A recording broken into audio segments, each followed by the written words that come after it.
कि भगवन्ना पिता रात्रि शरदो फूल मल्लिका विक्षरन्तु मनश्चक्रे जोग मायामुपाश्रितः। गोविंद ने देखा कि शरद ऋतु का आगमन हुआ, चमेली आदि के फूल निकलने लगे, रातें सुहावनी हो गई। जोग माया का आश्रय लेकर के रास क्रीड़ा की इच्छा की। हुआ क्या?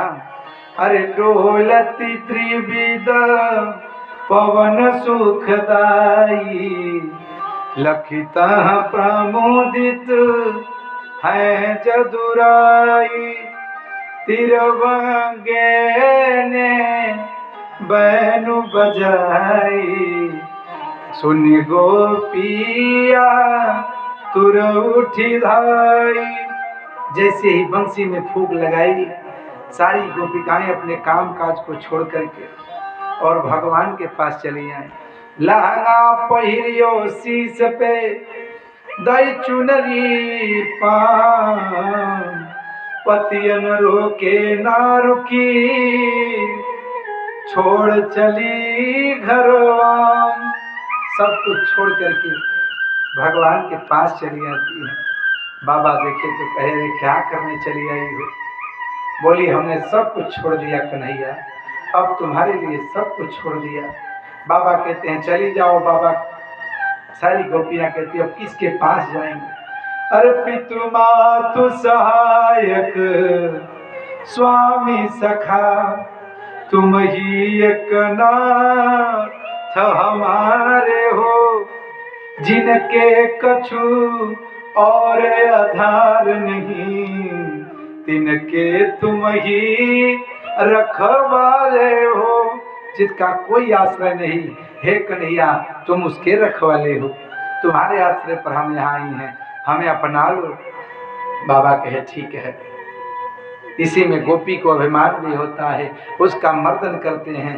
धीरे धीरे उनके विरह में गोपिकाएं गोपी गीत गाती हैं। जब भगवान अदृश्य हो जाते हैं, फिर राधा का उपमा दे करके बहुत ढूंढती हैं। धीरे धीरे वह समय आता है। एक समय ऐसा आया, भगवान ने वादा किया था कि हम तुम्हारे साथ रास करेंगे। आज महाराज रास के लिए आतिर हुए।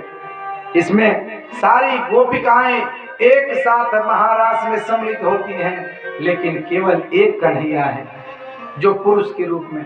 माँ पार्वती ऊपर से देखती हैं और कहती हैं हमें भी उस रास में जाना चाहिए। सज धज के तैयार होती हैं, तब तक क्या होता है? बाबा भोलेनाथ कहते हा क्या बात है पार्वती? मैया बोली, रोजाना आप जाते हैं तो हम पूछते हैं, हम पूछते हैं नहीं पूछते, तो आज आप क्यों पूछ रहे हैं? नहीं, आज कुछ और बात है।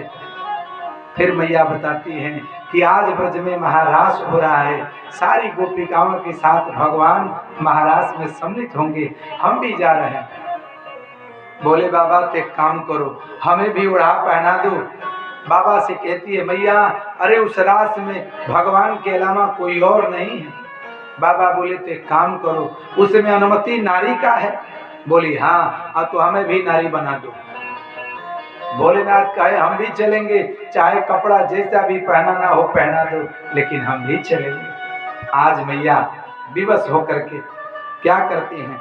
खूब सुंदर कपड़ा पहनाती हैं, साड़ी पहनाती हैं, श्रृंगार करती हैं। श्रृंगार करके फिर उस महारास में ऐसा रूप अद्भुत बनाती हैं महाराज कि सब देख करके चकित रह जाते हैं। आज बाबा उस महाराज में सारे गोपी ग्वाल सब चलते हैं। भोलेनाथ बोले हम भी चलेंगे, पहन लिए, सुंदर रूप बनाया और चल दिए। आइए एक प्यारा सा भजन करें, फिर भगवान की कथा में आगे बढ़े। बोलिए भक्तवत्सल भगवान की।